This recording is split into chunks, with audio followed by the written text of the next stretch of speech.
Juwanna, Juwanna, I love you, bro. You was mad. Does that make me mad? Juwanna.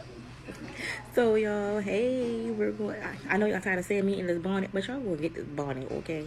Because when the spirit moves me to make a video, I'm gonna make a video. Sometimes I might be cute, sometimes I might be head tied, chilling with no makeup on, as Drake said. Okay, but we're gonna start a new series called "Things That Would Not Fly" in 2023. And this movie is one of them. Me personally, I think, even though I still love this movie, still watch this movie, me and my sisters quote this movie a lot. When I go out to restaurants and I see filet mignon on the menu, I gotta say filet mignon.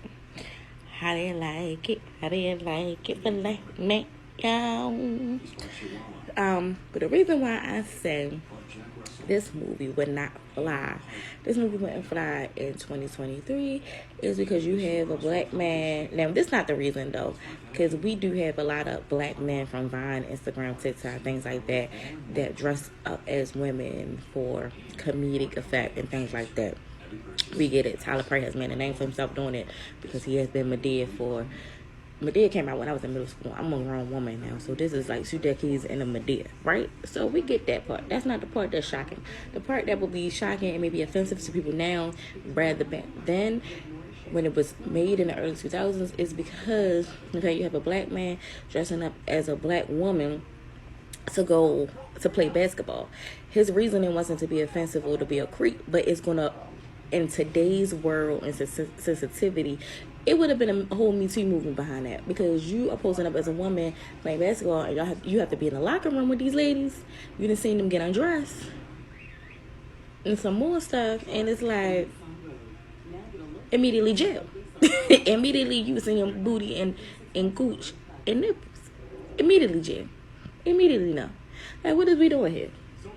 Also, you could play ball. Like, we, as the viewing audience, understood why he did this, but if somebody was to do this in real life, somehow get away with the physical and all that other stuff, to pose as a woman in WNBA, and now that there is a thing where trans are trying to, play sports, and like a male that's now a trans woman trying to play sports in a woman's category, how that's such an uproar and things like that now.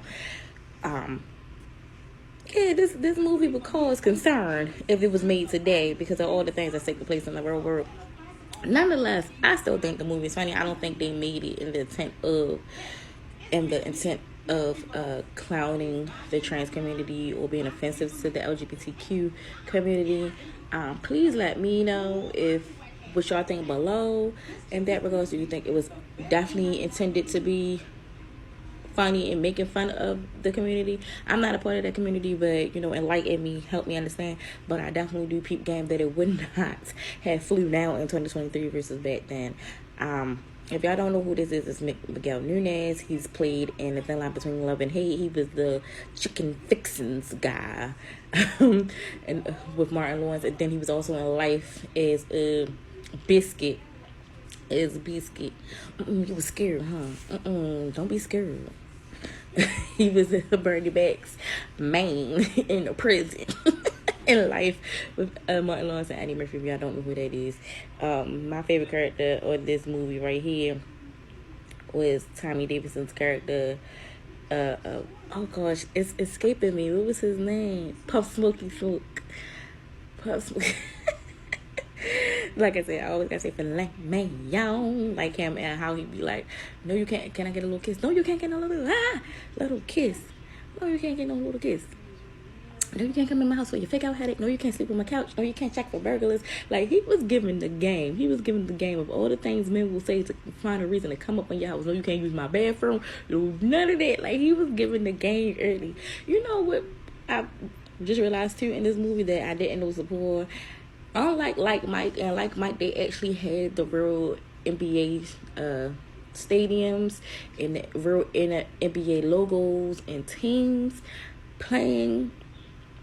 They were supposed to have been like the Charlotte Hornets, but they wasn't the Charlotte Hornets. So I guess they didn't get clearance from the NBA to, utilize logos, jerseys, and names, licensing and stuff like that.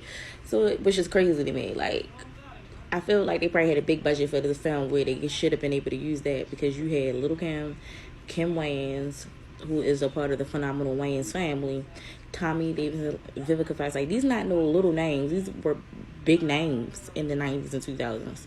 So, I don't know. That was interesting. And I also find it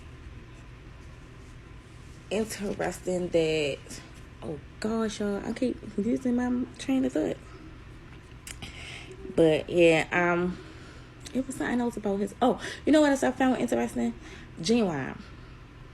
Why they have that man dressed like that? This movie. We were so bamboozled as kids in the 90s and the early 2000s. Like, why? We just thought that man was fine and could sing and dance. Nobody told him to not get his hair braided until it went past this point right here. Y'all see? And follow the finger. His hair didn't go this point, past this point, past this section.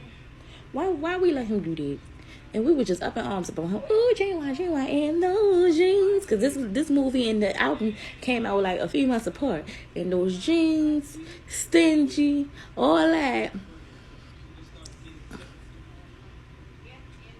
And we let him come outside with no hang time. Why we let him do that?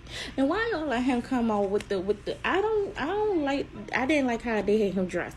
Play this movie back again and watch the outfit that he sung the national anthem on. Watch the outfit for that. We've been hoodwinked and bamboozled our whole life to liking these men thinking it was fine, and it was clownery going on. When the clownery come back to bite, man. When the clownery come back to bite. Y'all like and subscribe and comment down below.